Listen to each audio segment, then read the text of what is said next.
ඔයාගෙත් මෙහෙමද? එහෙනම් මේ වීඩියෝ එක ඔයාලට ගොඩක් අය මගෙන් ඉන්බොක්ස් සයිල් අහන ප්‍රශ්නයක් මේ මෙතන බෑක් එකේ ඉල්ලෙන මසල් එකට තියෙන එක්සර්සයිසස් මොනවද කියලා. ගොඩක් ලේඩිස් අය තමයි අහන්නේ. අද මම කියලා දෙන්න යන්නේ එක්සර්සයිසස් දෙකක් ගැන. එන්න. මේක ජිම් එකේදී කරන්නත් පුළුවන්. ගෙදරදී කරන්නත් පුළුවන්.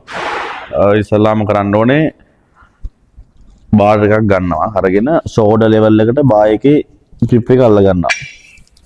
අල්ලගෙන වාගේ බැක් ගෲප් එක ටයිට් කරගන්නවා. ටයිට් කරගෙන chest එක අප් කරගෙන slowly පල්ලෙහාට ඇවිල්ලා hip එකේ joint එක අංශක අණුවෙන් නතර කරනවා. නතර කරලා ඔළුව උස්ස ගන්නවා. ඊපස්සේ මේ බාර් එක low abs කෙලින් මෙහෙම උඩට එන්න ඕනේ. ඇවිල්ලා හිමීට තප්පර 3ක් විතර පල්ලෙහාට දිගාරිනවා. ඔයාගේ ආම් දෙක විතරයි වැඩ කරන්නේ.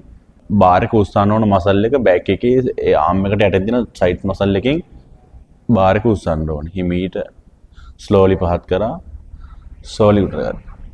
okay ඊළඟ එක්සර්සයිස් එක තමයි kettle ball එකෙන්. මේක නම් ගොඩක් හෝම් එක්සර්සයිස් එකක් වගේ යන්නේ.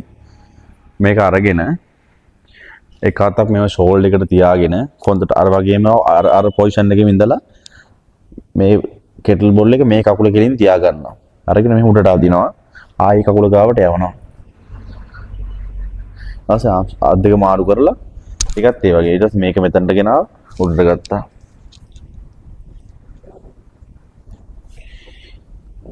right. ගොඩක් අයට මම හිතනවා මේක තේරෙන්නේ නැති කියලා. ඊළඟ වීඩියෝ එකෙන් හම්බෙමු.